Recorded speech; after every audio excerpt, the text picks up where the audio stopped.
इसकी पूंछ पकड़ो और इसे महल ले चलो। क्या? अरे पूंछ पकड़ कर ले चलूं? अरे भाई ध्यान से, ये शेर है, शेर। अरे काहे का शेर, देख नहीं रहे हो कैसे बंधा हुआ है खूंटे से? चलो ले चलो।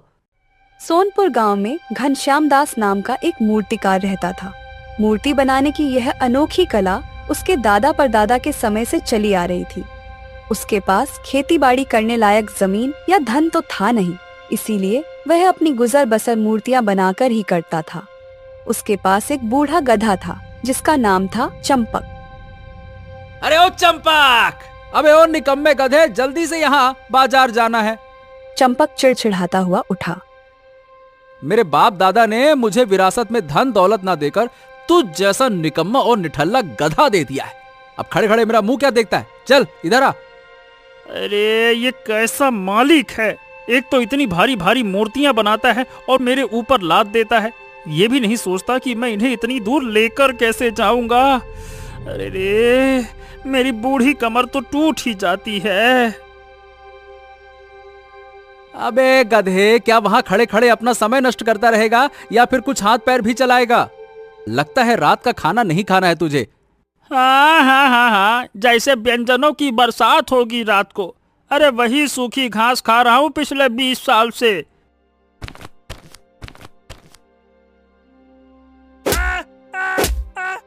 बकवास करता है, मुझसे जबान लड़ाता है। ये जो सूखी घास मिलती है ना, बाहर कहीं जाएगा तो तेरे जैसे बूढ़े निकम्मे गधे को ये भी नसीब नहीं होगा, समझा? गुस्से में घनश्याम दास ने सारी मूर्तियों का एक बड़ा गट्ठर बनाया और चंपक की पीठ पर लाद दी। चंपक मार खाकर चुपचाप चल दिया। ये थी घनश्याम और चंपक की रोज की कहानी। दोनों एक दूसरे से नफरत ही करते थे, बस मजबूरी थी कि किसी तरह साथ में गुजारा कर रहे थे।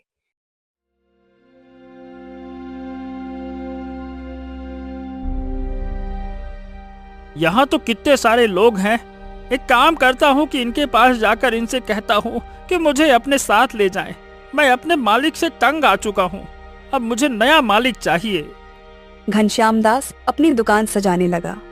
वो काम में व्यस्त हो गया और उधर चंपक मौका पाकर फरार हो गया। चंपक एक आदमी के पास जाकर बोला, अरे बाबूजी, आप ये बोरियां उठाकर कहाँ ले जा रहे हैं? अब भाई बाजार होकर घर जा रहा हूँ, इसमें बाजार से लिया सामान है बोरी में। ओह, तो मैं आपकी कुछ मदद कर देता हूँ ना। लाइए लाइए, ये बोरियां मेरी पीठ पर रख दीजिए, मैं आपके घर पहुँचा दूंगा। अरे नहीं नहीं नहीं, इसकी कोई जरूरत नहीं है, मैं खुद ही ले जाऊंगा। आदमी के मना करने पर भी चंपक उसके आसपास ही टहलता रहा और उसकी मदद करने का आग्रह करता रहा। अरे क्या चाहिए रे गधे, क्या मेरे आगे पीछे घूम रहा है? मुझे तेरी कोई मदद नहीं चाहिए, समझा क्या? चल अब जा यहाँ से, भाग। बताओ भला, भलाई का तो जमाना ही नहीं है। यहाँ मैं इसकी मदद कर रहा था और इसने मुझे भगा दिया। लगता है मालिक जैसे कई लोग हैं इस दुनिया में। खैर, मैं हार नहीं मानूंगा, कल फिर से कोशिश करूंगा। चंपक जब वापस अपने मालिक के पास गया तो उसने देखा वहीं पास खड़े कुछ लोग आपस में बातें कर रहे थे। चंपक ध्यान से उनकी बातें सुनने लगा। अरे बहुत खूंखार शेर है, न जाने कहां से अपने गांव के जंगलों में आ गया है। अरे कई लोगों की बकरियां तो उसका नाश्ता बन चुकी है और उसने कुछ लोगों को भी घायल कर दिया है। हाँ भैया, उसकी दहशत तो पूरे गांव में फैली हुई है और सुनने में आ रहा है कि महाराज ने कहा है कि अगर कोई शिकारी उस शेर को पकड़कर लाया तो उसे 1000 सोने के सिक्के मिलेंगे। चंपक कान लगाए उन लोगों की बातें सुन ही रहा था कि तभी उसके मालिक ने पीछे से उसे एक बेत मारी। अरे अब क्या कर दिया मैंने? अब मुझे क्यों मार रहे हो? मैं तब से यहाँ अकेले सारा काम कर रहा हूँ और तू बाजार में मटर गश्ती छानने निकला है। चल अब घर चल। अरे तुम्हें तो बस मारने का बहाना चाहिए। अरे रे, अभी तक दर्द कर रहा है। सुन रहे हो, खतरनाक शेर घूम रहा है, जरा बच के रहना। फिर दोनों घर वापस आते हैं। उनके घर पहुंचने के थोड़ी देर बाद ही मौसम खराब होने लगा। ओहो, मौसम बिगड़ रहा है। चूने की बोरियों को घर के अंदर रखवाना पड़ेगा वरना गीली हो जाएंगी। घनश्याम खुद से ही बात कर रहा था, लेकिन चंपक ने उसकी ये बात सुन ली। अरे नहीं नहीं नहीं, अब ये मुझे फिर से काम पे लगा देगा। यहाँ से मुझे फौरन 9 तो 11 होना पड़ेगा। चंपक मौका पाकर वहां से खिसक गया। कतई निर्दयी आदमी है ये मालिक।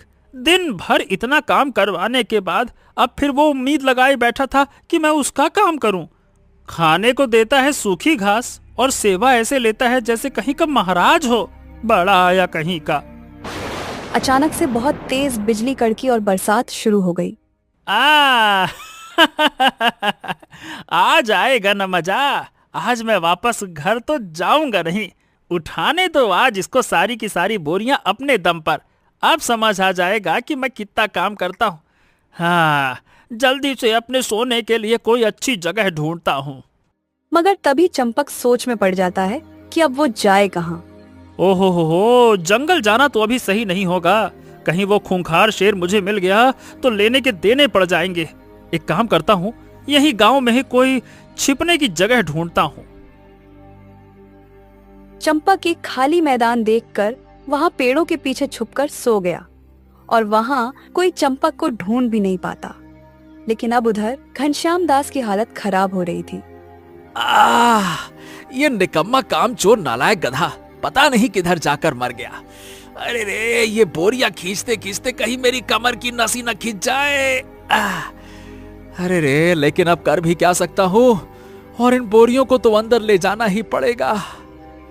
घनश्याम ने कुछ बोरियां तो जैसे तैसे खींची, लेकिन उसका गुस्सा तो अब 7वें आसमान पर था। घनश्याम दास तेज बारिश में गुस्से से बिलबिलाता हुआ चंपक को ढूंढने निकल पड़ा। बारिश तेज होती जा रही थी और अंधेरा छाने लगा था। अब ऐसे में कुछ भी देख पाना भी मुश्किल था। इसी बीच वो खूंखार शेर, जिसकी हर तरफ चर्चा थी, वो घने जंगल से शिकार की तलाश में बाहर निकला। जंगल के सारे जानवर तो बरसात के कारण छुप गए हैं। इंसानों की बस्ती का भी जरूर वही हाल होगा। लगता है कि आज मुझे भूखे पेट ही सोना पड़ेगा। कल से कोई शिकार भी नहीं मिला है। अरे रे, आज तो बड़ी कमजोरी सी लग रही है।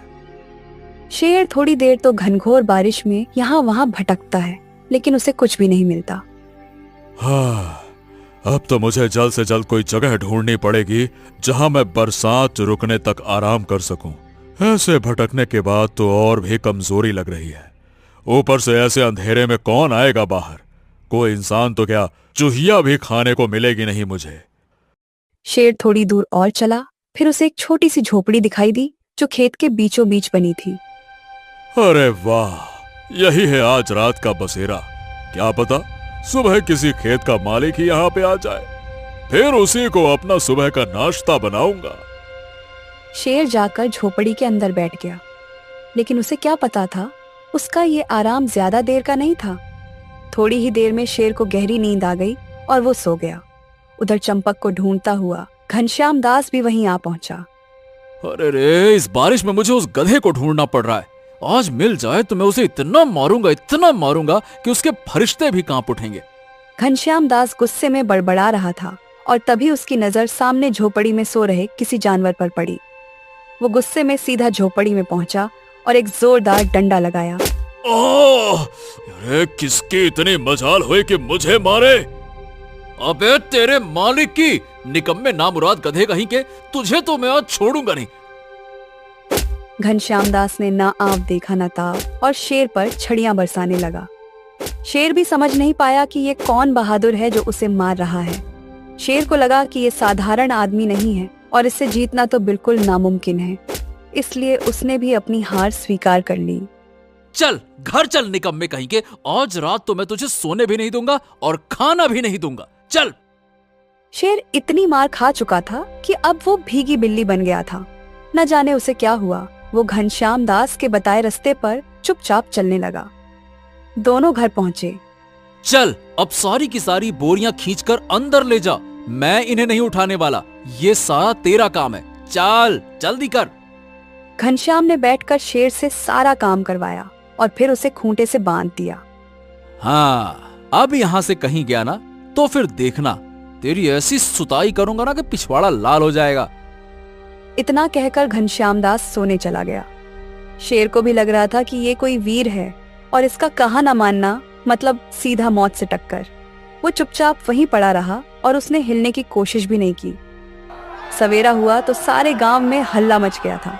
लोग दूर दूर से घनश्याम दास के घर में खूंटे से बंधे शेर को देखने आ रहे थे। ये का नजारा है भैया, कलयुग में ऐसा भी होता है क्या? मुझे तो लगता है कि ये घनश्याम दास बहुत बहादुर आदमी है भाई। इसने खूंखार शेर को अपने आंगन में ऐसे बांध रखा है जैसे कोई भेड़ बकरी हो। वीर है भैया, तभी तो। ये वही शेर है जिसने सबको परेशान कर रखा है, यहाँ भीगी बिल्ली की तरह बंधा पड़ा है। लोगों का शोर सुनकर घनश्याम दास बाहर आया। अभी वो कच्ची नींद में ही था, तभी उसकी नजर बाहर बंधे शेर पर पड़ी। बाप रे बाप, ये शेर मेरे घर में कहां से आया? अरे नहीं नहीं नहीं नहीं नहीं, हाँ, कहीं रात के अंधेरे के कारण धोखे से मैं इसे तो नहीं पकड़ लिया है। हे ऊपर वाले, ये क्या हो रहा है मेरे साथ? घनश्याम दास कुछ भी और कहता, इसके पहले ही उसके घर महल से सिपाही आ गए। क्यों, तुम ही हो घनश्याम दास? चलो, तुम्हें महाराज ने महल में बुलाया है। क्या मुझे? पर काहे भैया, मैंने क्या कर दिया है? मैं तो एक मामूली सा गरीब आदमी हूँ, मुझे माफ कर दो। अरे तुम मामूली कहाँ हो, तुमने इस आदमखोर शेर को इतनी बहादुरी से पकड़ा है, तुम्हें तो महाराज इनाम देंगे। चलो चलो, देर मत करो, वहाँ सब तुम्हें देखना चाहते हैं। ये सुनकर घनश्याम दास की छाती और चौड़ी हो गई। वाह वाह वाह, क्या क्या सच में? लेकिन मगर फिर इस शेर का क्या होगा? क्या ये यहीं मेरे आंगन में खूंटे से बंधा रहेगा? अरे नहीं नहीं, इसे लेने तो अभी महल के कुछ खास शिकारी आएंगे। इसे महल में पालतू शेर की तरह रखा जाएगा, इससे महाराज की शान बढ़ेगी। तब तक इसे यहीं बंधा रहने दो, जब तक वो लोग आते नहीं। तुम हमारे साथ चलो। घनश्याम मजे में महल चला जाता है और इधर गांव के लोगों में खूंटे से बंधे शेर के चर्चे हो जाते हैं। अरे वाह वाह वाह वाह वाह, क्या हरी भरी घास है। उस रूखी सूखी घास से तो बेहतर ही है। अब तो मैं सोच रहा हूँ कि मालिक के घर कभी ना जाऊं। खड़ूस कहीं का, न जाने कैसा विचित्र आदमी है वो। अरे बीनू भाई, तुम उस खूंटे से बंधे शेर को देखने गए कि नहीं गए? अरे उसके तो इतने चर्चे हैं गांव में कि क्या ही कहने। नहीं नहीं, मैं तो अभी नहीं गया, लेकिन मुझे जाना है। बड़े चर्चे सुने हैं उसके कि कैसे घनश्याम ने उसे मार मार के खूंटे से बांध दिया। बड़ा बहादुर निकला घनश्याम। जैसे ही चंपक ने अपने मालिक का नाम सुना, वो तो दंग ही रह गया। क्या बहादुर है ससुरा? वो कायर कब से बहादुर हो गया? अरे वो तो बस मुझे मारता है, वही उसकी सारी बहादुरी है। जरा इन लोगों के पास जाकर इनकी पूरी बातें तो सुनो, आखिरकार ये माजरा क्या है। अरे अगर उस शेर को देखना है तो शाम से पहले चले जाना दोस्त, वरना महल के सिपाही आकर उसे ले जाएंगे। सुना है महाराज उस खूंखार शेर को महल की शोभा बनाकर रखने वाले हैं। हाँ हाँ हाँ, मैं तो जरूर जाऊंगा उसे देखने। अरे भाई, ऐसा अजूबा रोज रोज कहाँ देखने को मिलता है। दोनों आदमी बातें करते हुए आगे चले जाते हैं और चंपक हैरान हो जाता है। अरे बाप रे, ये सब मुझे क्या सुनने को मिल रहा है? ये खबर तो बहुत अतरंगी लगती है। लगता है वापस जाकर देखना ही पड़ेगा। वैसे भी अभी वो मालिक वहाँ नहीं होगा तो मैं भी बच जाऊंगा। चंपक अपने घर लौटता है और उसके सामने एक शेर ढेर हुआ उसके घर के दरवाजे पर लेटा था। ऐसे शेर को यूं अपनी तरह खूंटे से बंधा देखकर चंपक भी हैरत में पड़ जाता है। अरे ये क्या? ए शेर भाई, ये कैसे दिन आ गए हैं तुम्हारे? किसी गधे की तरह खूंटे से बंधे पड़े हो भाई। आखिर क्या हुआ है तुम्हारे साथ? अरे मुझे अपना दोस्त समझकर ही बताओ। गधे के मुंह से दोस्त शब्द सुनकर तो जैसे शेर पिघल ही गया। क्या बताऊं, उस आदमी ने मुझे कल रात इतना मारा कि मुझे लगा वो कोई वीर है, और मैं चुपचाप यहाँ पर आकर बैठ गया। और तो और मैंने उसकी बोरियां भी उठाई है। वाकई में कुछ बात तो है मेरे मालिक में। उसने पीट पीट कर एक शेर को भी गधा बना दिया। शेर भाई, ये इंसान कुछ भी कर सकते हैं। अरे तुम हंस रहे हो? मुझे तो लगा था कि तुम वाकई में एक दोस्त की तरह मेरी मदद करने आए हो। ओ भैया, मैं एक गधा होकर भला शेर से दोस्ती क्यों करूंगा? मैं गधा जरूर हूँ, मगर इतना बड़ा वाला गधा नहीं हूँ। खैर, तुम यहीं बंधे रहो और मैं चला जंगल की हरी भरी घास खाने। जंगल? वहां तो मैं बड़े चैन से रहता था। हाँ, लेकिन अब मैं वहाँ चैन से रहूंगा, क्योंकि अब तो वहाँ तुम्हारा खतरा भी नहीं रहा। मालिक ने कुछ तो अच्छा काम किया मेरे लिए। चंपक हंसता हुआ जंगल निकल जाता है और शेर अपनी किस्मत को कोस रहा था। उधर महल के सिपाही उसे लेने आ जाते हैं। इसकी पूंछ पकड़ो और इसे महल ले चलो। क्या? अरे पूंछ पकड़ कर ले चलूं? अरे भाई ध्यान से, ये शेर है, शेर। अरे काहे का शेर, देख नहीं रहे हो कैसे बंधा हुआ है खूंटे से? चलो ले चलो। सिपाही ने आगे बढ़कर शेर का पूंछ पकड़ा और किसी पालतू जानवर की तरह राजमहल ले जाने लगे। रास्ते में खड़े सभी गांव वाले ये अद्भुत नजारा देख रहे थे कि कैसे एक शेर गधा बन गया है। महल में जब महाराज शेर को ऐसे आता हुआ देखते हैं अरे अरे अरे अरे, इतना खतरनाक शेर, और वो भी ऐसी हालत में। भला इससे हमारे महल की शोभा कैसे बढ़ेगी? ये अब कोई शेर वेर नहीं रहा, बल्कि ये सिर्फ एक गधा बनकर रह गया है। तो फिर इसका क्या करना है महाराज? इसे तो ले जाकर कैद कर दो, और हाँ, इसे हरी हरी घास खिलाना मत भूलना। बहुत बकरियां और इंसान खा लिए इसने, अब जरा गधों का खाना भी चखने दो। फिर सैनिक ठीक ऐसे ही करते हैं और ले जाकर शेर को पिंजरे में कैद कर देते हैं। उधर चंपक जंगल में खुशी खुशी रहने लगता है और घनश्याम महाराज के दिए इनाम से अपना जीवन अच्छे से व्यतीत करने लगता है। भोलू किसान के पास एक गधा था जो दिन भर खेतों में मेहनत करता था। गधे को अक्सर लगता था कि उसका जीवन बहुत संघर्षों से भरा हुआ है। अरे बाप रे बाप, इतनी धूप में इतनी मेहनत से सामान उठाता हूँ और मेरे मालिक को मेरी मेहनत ही दिखाई नहीं देती है। अरे ऐसे जीवन से तो मर जाना बेहतर है।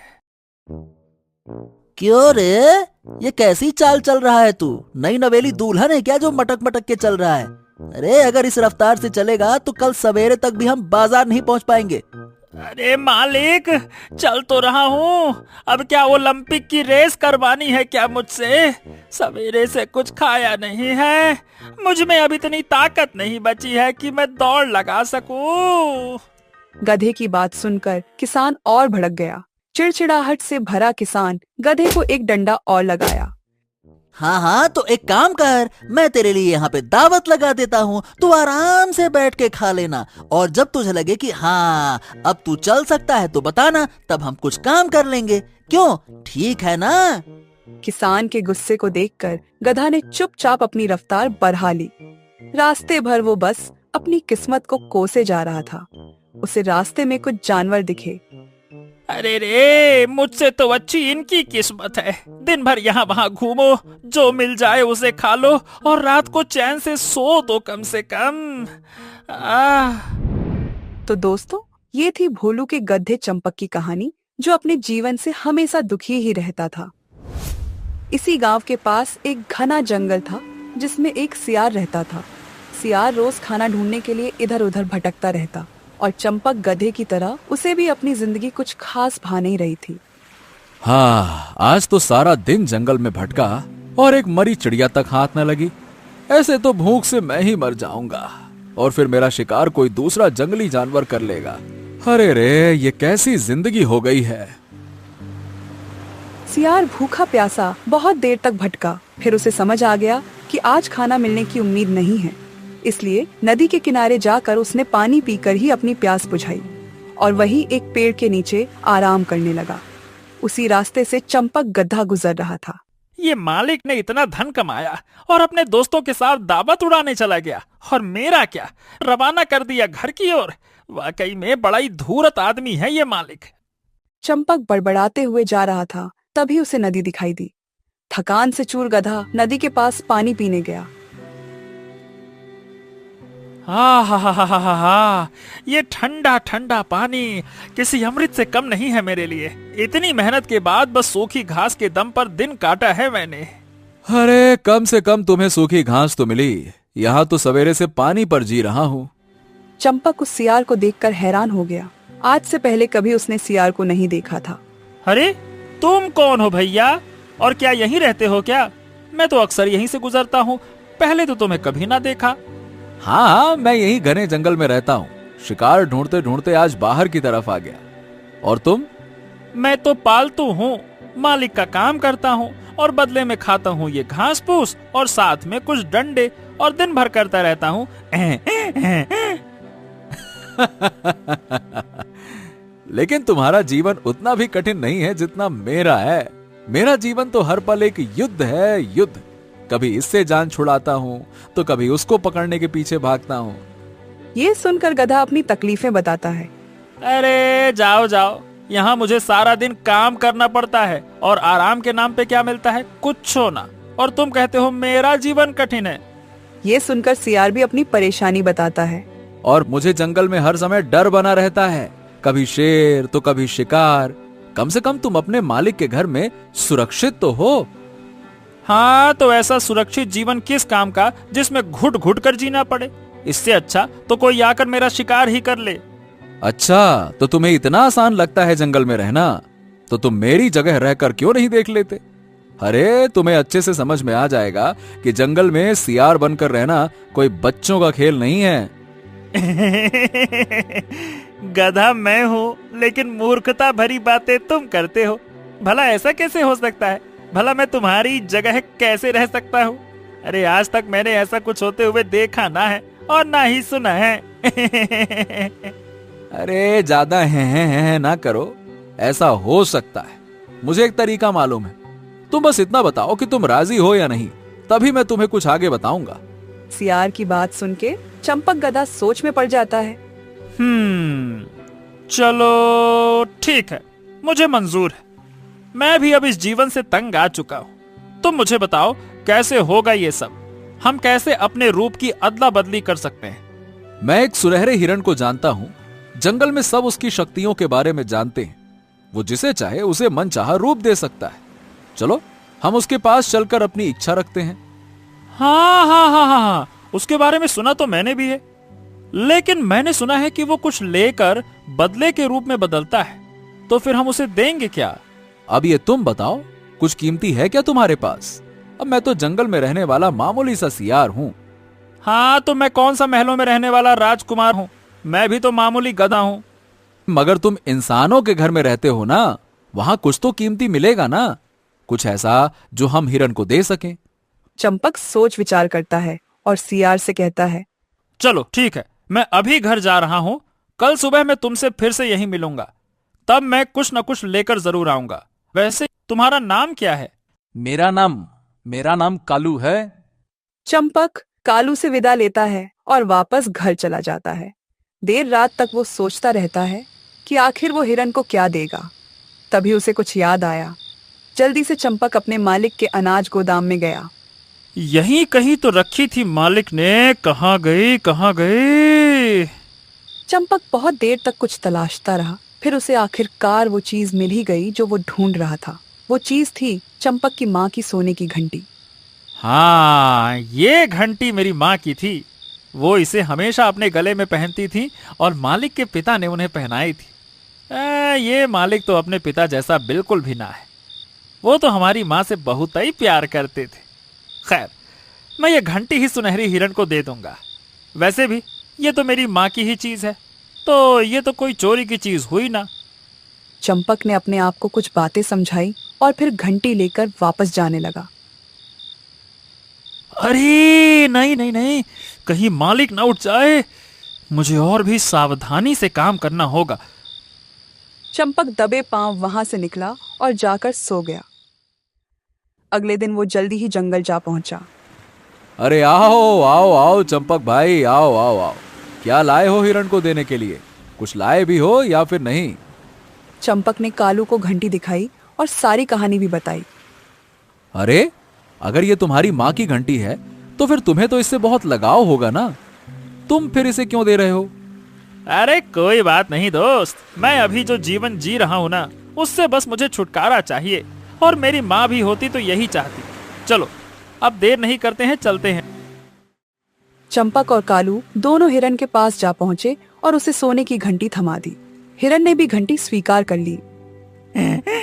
तो चलो अब जल्दी से हमारा रूप बदल दो। आपकी हमारे ऊपर बहुत ही कृपा होगी। हमसे अब रहा नहीं जाता। ये जीवन हमें अच्छा नहीं लगता। हाँ ठीक है। मगर हमेशा हमेशा के लिए तुम्हारा रूप बदलने से पहले मैं एक दिन के लिए तुम्हारा रूप बदलूंगा। अगर तुम दोनों को लगा कि रूप बदलने में ही तुम्हारी खुशी है, तो फिर मैं तुम्हारा रूप हमेशा हमेशा के लिए बदल दूंगा। हाँ हाँ ठीक है, मुझे इसमें कोई बुराई नजर नहीं आती। क्यों चंपक? हाँ हाँ बिल्कुल बिल्कुल मंजूर है मुझे। दोनों की सहमति के बाद हिरन ने अपना हाथ आगे किया और चंपक गधा कालू सियार के रूप में आ गया और कालू सियार चंपक गधे के रूप में। अरे वाह, ये तो सच में चमत्कार हो गया। हाँ हाँ मैं तो बहुत खुश हूँ। अरे ये रूप तो बहुत ही अच्छा है। तुमने तो सच में कमाल ही कर दिया हिरन। अरे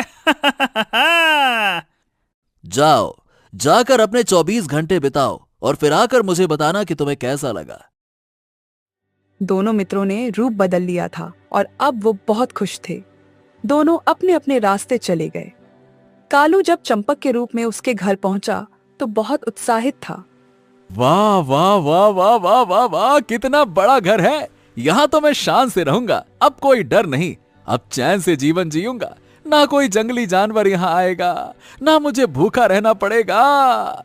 देखो तो सही, रसोई कहाँ है? कहीं से तो खुशबू आ रही है। कालू महक का पीछा करते करते रसोई तक जा पहुंचा। वहां एक बड़े से बर्तन में बिरयानी पक रही थी। सियार के मुंह में खुशबू से ही पानी आ गया। अरे वाह वाह वाह वाह, क्या महक है। ऐसी महक तो मैं जीवन में कभी सूंघी नहीं। लगता है स्वाद तो जन्नती होगा। जरा चक्कर तो देखूं। जैसे ही सियार ने रसोई में कदम बढ़ाए, पीछे से किसान की पत्नी आ गई। निकम्मे गधे, काम का ना काज का, दुश्मन अनाज का। तेरी हिम्मत थी कैसे हुई मेरे रसोई में घुसने की? किसान की पत्नी ने बेलन से मार मार कर सियार का भरता बना दिया। बिलबिलाता हुआ सियार रसोई से भाग खड़ा हुआ। बाप रे बाप, ये कितनी खतरनाक औरत है। किसी जंगली जानवर से कम नहीं है। कितनी जोर से मारा मुझे। अरे रे रे रे रे रे रे रे। उधर बड़बड़ाती हुई किसान की पत्नी ने बाहर आकर सियार को धमकी दी। अगर दोबारा मेरे घर के अंदर कदम भी रखा ना तो तेरी टांगे तोड़ दूंगी, समझा? बेवकूफ गधा कहीं का। कालू अभी एक जख्म से उभरा भी नहीं था कि उधर से किसान ने आकर उसे जोरदार फटकार लगाई। क्या बात है? ये सुस्ताने का समय तो नहीं है। फिर तो यहाँ आराम क्यों फरमा रहा है रे? मालिक मैं। अबे ये बकरी की तरह मैं मत कर। उठ और काम पे लग। आज बहुत काम है। बाजार में आज मेला लगा है। अनाज की 50 बोरियां पहुंचाने में मेरी मदद कर। अरे चल चल जल्दी कर। 50 बोरियां? ये तो बहुत ज्यादा है मालिक। अच्छा, तो क्या तू मेरे घर में मुफ्त में खाना खाने के लिए पल रहा है? चल जल्दी से उठ और काम पर लग जा, वरना मुझसे बुरा कोई नहीं होगा। किसान का गुस्सा देखकर सियार जल्दी से काम पर लग गया। उधर दूसरी तरफ चंपक जंगल में खुद को किसी राजा से कम नहीं समझ रहा था। जंगल जंगल बात चली है, पता चला है। अरे चड्ढी पहन के फूल खिला है। वाह वाह वाह वाह वाह, मैं तो बहुत ही आजादी महसूस कर रहा हूँ। अरे आज तो मुझे कोई काम नहीं करना पड़ेगा, कोई चिक चिक नहीं, बस चैन ही चैन है। वाह वाह वाह वाह, ये है आजादी की हवा। जंगल जंगल बात चली है। चंपक अपनी मस्तानी चाल चलते हुए कब रास्ता भटक गया ये उसे पता ही नहीं चला। गलती से वो जंगल के राजा शेर खान की गुफा के नजदीक जा पहुंचा। अरे नहीं नहीं नहीं, ये गुफा तो किसी शेर की मालूम होती है। बाहर कुछ जानवरों की हड्डियां भी पड़ी है। बाप रे, मुझे यहाँ से जल्दी से भागना होगा। चंपक को जब तक ये एहसास हुआ कि उसने गलती कर दी, तब तक शेर खान ने उसकी खुशबू सूंघ ली और गुफा से बाहर आ गया। शेर खान को देखकर तो चंपक की बची कुची सांसें भी रुक गई। अरे वाह, मैं तो सोच ही रहा था कि आज दोपहर के खाने में क्या खाऊंगा। यहाँ तो खाना खुद चलकर मेरे पास आ गया। हाँ। फिर क्या था, चंपक ने न आव देखा न ताव और अपनी सारी जान लगाकर दौड़ पड़ा। शेर ने भी आखिरी दम तक उसका पीछा किया, लेकिन चंपक झाड़ियों में जाकर छुप गया। कुछ देर बाद शेर खान निराश होकर वापस चला गया। अरे आज तो जान से गया था बेटा चंपक, बाल बाल बचे, जान बची तो लागू पाए। चंपक ने अभी चैन की सांस ली ही थी कि तभी उसे गोली चलने की आवाज सुनाई। चंपक के दिल की धड़कन तो जैसे रुक ही गई। अरे ये कैसी आवाज थी? कहीं कोई शिकारी तो नहीं? चंपक ने अभी शेर खान से अपनी जान बचाई और अब वो शिकारी के डर से सीधा नदी में छलांग लगा देता है। वैसे तो उसे तैरना नहीं आता था, लेकिन सियार के शरीर में होने के कारण वो पानी के अंदर सांस रोककर काफी देर तक खड़ा रहा। नदी के बाहर शिकारी टहलता रहा, मगर उसे कोई भी नहीं मिला। ओहो, मुझे यहाँ सियार दिखाई तो दिया था, लेकिन आज भी वो हाथ से निकल गया। हाँ, अगली बार बचकर नहीं जा पाएगा वो सियार का बच्चा, मार दूंगा उसको मैं। शिकारी के जाने के बाद चंपक नदी से बाहर आता है। अरे नहीं, ये जंगल तो बहुत ही खतरनाक है। यहाँ तो एक दिन भी रहना खतरे से खाली नहीं है। आगे कुआं पीछे खाई, किसी तरह छुपते छुपाते आज की रात काट लो, कल सुबह होते ही मैं यहाँ से निकल जाऊंगा। चंपक घनी झाड़ियों में छिपकर जैसे तैसे रात बिताई और जैसे ही सुबह हुई, चंपक और कालू दोनों भागे भागे एक दूसरे के पास जा पहुँचे। क्यों, तुम्हारी हालत कुछ ठीक ना लग रही? क्या हो गया? जंगल के राजा नहीं बन पाए क्या? तुम तो जंगल में बहुत मजे करने वाले थे। मेरी छोड़ो, तुम बताओ अपनी। कैसी रही मालिक के घर की सैर? मालिक और उनकी पत्नी ने तुम्हारी खातिरदारी की या नहीं की? दोनों की शक्लों पर उनके साथ आपबीती साफ दिखाई दे रही थी। फिर उन्होंने खुद ही सच बोलना शुरू कर दिया। अरे चंपक भाई, वो घर नहीं, जहन्नुम है जहन्नुम। न दाना मिले न पानी, ऊपर से मार खाओ दनादन। मैं वहाँ एक पल नहीं रुक पाया, इसीलिए भाग कर आ गया भाई। जैसे तैसे मैंने रात काटी है बस।